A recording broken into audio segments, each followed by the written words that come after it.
আমরাই বাংলাদেশের সর্বপ্রথম নিজস্ব টেকনোলজি ও আধুনিক প্রযুক্তির সহযোগিতায় প্রতিনিধি সংবাদ আপলোড সিস্টেম নিয়ে এসেছি। এখন খুব সহজেই প্রতিনিধি অ্যাকাউন্ট ব্যবহার করে সরাসরি সংবাদ আপলোড করা যাবে। বিস্তারিত জানতে পুরো ভিডিওটি দেখুন। প্রথমেই আপনার সামনে এই রকম ধরনের একটি ইন্টারফেস ওপেন হবে। এরপরই নিচে নিবন্ধন করুন এখানে ক্লিক করতে হবে এবং এখানে ফর্মটি পূরণ করে দেবেন। আপনার নাম, মোবাইল নাম্বার, ইমেল, পাসওয়ার্ড এগুলো দিয়ে নিবন্ধন করবেন। মানে যদি অ্যাকাউন্ট না থাকে তাহলে অ্যাকাউন্ট তৈরি করে নেবেন, আর অ্যাকাউন্ট থাকলে লগ ইন করবেন। লগ ইন করার সাথে সাথে আপনার সামনে এই রকম ধরনের একটি পেজ ওপেন হবে।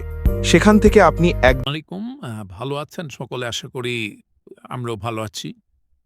আপনারা জানিয়েছেন যে নিউজ আপলোড করতে আপনাদের সমস্যা হচ্ছে। তো নিউজ আপলোড করে সমস্যার সমাধানের লক্ষ্যে আমরা যে বিষয়টিগুলো আপনাকে জানাচ্ছি। শুরুতেই আপনি আগে যেভাবে নিউজ করার চেষ্টা করতেন তা আপনার মোবাইল দিয়ে দেখবেন সেভাবে নিউজ করা যায় কিনা। এটা আমাদের সিস্টেমের সমস্যা না, এটা বিভিন্ন ব্রাউজার আপডেট হওয়ার কারণে বিভিন্ন ব্রাউজারের সমস্যা করতেছে। তো আমরা এটার একটা বিকল্প বার করেছি। তো আগের সিস্টেম ব্যবহার করে নিউজ করতে পারবেন। এই যে এখানে ক্লিক করে আগের নিয়মে যেভাবে করতে হবে করা যাবে। যদি আগের নিয়ম কাজ না করে তাহলে আপনি সচরাচর সর্বশেষ নিচে আসবেন। যে এসে যে লগইন এবং নিবন্ধনে ক্লিক করবেন। লগইন এবং নিবন্ধনে ক্লিক করার পরে রীতিমতো ইউজার পাসওয়ার্ড দিয়ে এভাবে লগইন করে নেবেন। আর আগে আপনি তো এখানে ক্লিক করতেন এই ছবির মধ্যে। তো ছবির মধ্যে ক্লিক করে দেখবেন এভাবে যদি আসে তো আসলো, আর না আসলে এই যে নিচে দেখতে পাবেন লোগোগুলো রয়েছে আপনার নতুন সংবাদ প্রকাশিত জনতার অনলাইন প্রেস ক্লাবের যে আছে না, লোগোটা আছে, নিচে ফেসবুক, জিমেল যে চিহ্নগুলো রয়েছে এই যে এখানে লেখা আছে ছোট্ট করে নতুন সংবাদ আপলোড। এই নতুন সংবাদ আপলোডে ক্লিক করলেই আপনি এই সংবাদ আপলোডের অপশনটি আশা করছি পেয়ে যাবেন। তো এটি ব্যবহার করে আপনি পূর্বের মতন সংবাদগুলো সহজে আপলোড করতে পারবেন। অর্থাৎ আপনি জাস্ট হচ্ছে শুধুমাত্র লগ ইন করবেন, মানে লগ ইনটা করবেন এইভাবে যে এই নিচে এসে যে লগ ইন বাটনে ক্লিক করবেন।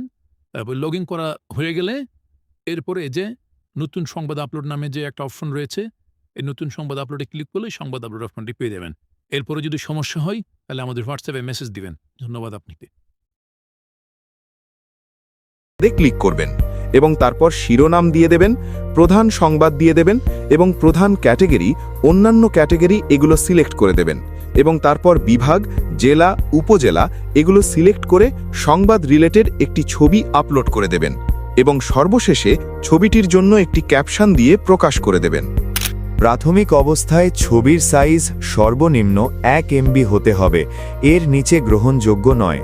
সংবাদে ইমোজি ব্যবহার সম্পূর্ণ নিষিদ্ধ। দৈনিক আপাতত 2টি সংবাদ প্রচার করা যাবে। এছাড়াও যে কোনো সমস্যা হলে স্ক্রিনে দেওয়া হোয়াটসঅ্যাপ নাম্বারে যোগাযোগ করবেন। আমরা অত্যন্ত আনন্দের সাথে জানাচ্ছি যে আগামী মাসের 1 তারিখ থেকে সরাসরি ওয়েবসাইট ব্যবহার করে লাইভ ব্রডকাস্ট দেওয়া যাবে। এর পাশাপাশি আসছে আরও অসংখ্য নতুন সুযোগ সুবিধা ও বড় আপডেট আসছে।